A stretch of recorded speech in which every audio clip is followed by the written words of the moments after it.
көзі атты суды зерттейміз.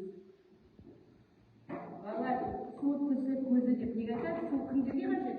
Азамат? Ал тағы кімдерге қажет? Адамдарға. Айналып тағы нелерге қажет? Өсімдіктерге дұрыс айтасың. Мөлдір тағы кімдерге нелерге қажет? Азамат? Адамдарға не үшін керек ол?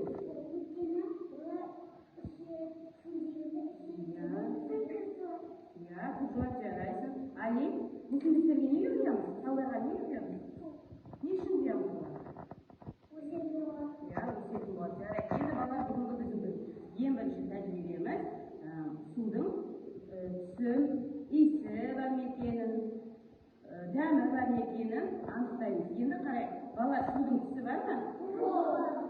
Судың түсі жоқ. Ол қандай дедік? Мөлдір дедік. Ал сүттің түсі бар ма? Сүттің түсі қандай? Сүттің түсі ақ. Енді балалар, судың дәмі бар ма екен? Қараңызшы.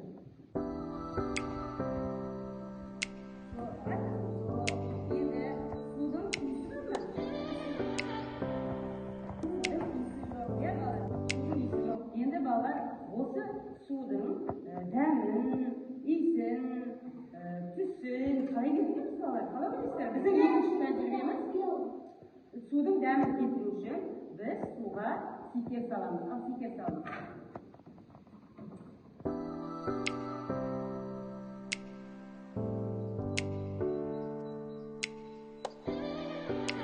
Суға сикер салғанда судың дәмі қандай болды екен? Дәмін көрейікші балалар.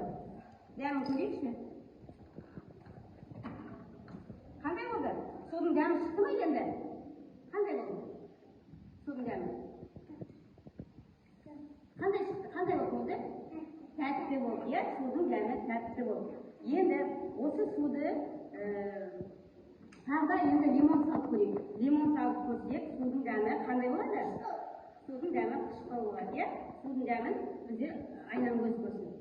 Судың лимон салған. Қышқыл, судың дәмі өзгерді ме? Айнам көз? Өзгерді. Енді балалар, судың түсін қалай өзгертеміз?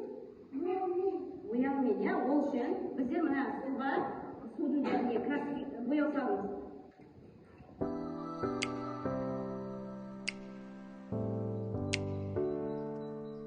Қандай түскен? Қызғылт? Қызғылт сары түске айналып. Осы суға біздер иіс беруіміз керек. Ол үшін балалар, біз мына таза суға алдарыңызда су тұра берсін. Какао салсақ, иіс шығады екен, біз зерттеп көрейік. Тәжірибе жасап.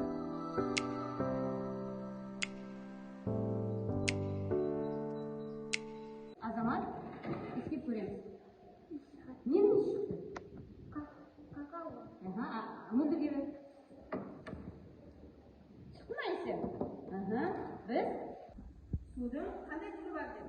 Сұйық. Буы түрі, қатты түрі, қатты түрі. Жаңа қатты түрі не дедік? Мына қолымызды ұстап көрдік па? Мұз болады екен, ал мұз ерігенде неге айналады дедік жаңа? Суға айналады. Жарайсыздар балалар, бүгінгі біздің мен зерттеушінің сайысына қатысып, су тіршілік көзін зерттеді. Судың иісін не арқылы шығардық? Какао арқылы қосып шығардық. Енді балалар, біздің келесі тәжірибеміз, біз судың үш күйін білуіміз керек. Су қандай? Су қандай? Су қандай балалар? Сұйық, қандай ыдысқа құйсақ та, бұл сол ыдыстың көлемімен тұрады екен, Енді балалар, осы судың екінші күйі қандай күйі? Қатты күйі, қатты түрі, Ол қатты күйге қайшан ауысады? Қыста сулар қатып қалғанда, ол қатты күйге аударылады екен, Енді балалар, біздің біріміз тағы тәжірибеміз бар. Суға бататын, батпайтын заттарды білеміз. Ол үшін біздер допты саламыз. Одан кейін ойыншық пластмассадан жасалған ойыншықты саламыз. Сонымен қатар, бұлар батып тұр ма? Батпай тұр ма? Батпайды. Енді біз қолымыздағы тасты саламыз. Саламыз. Ал енді балалар қарайық. Тас батып тұр ма? Неліктен тас батып тұр? Азамат ауыр болған жоқ. Ал мөлдір неге, Әлем неге жеңіл, доп неге батпайды?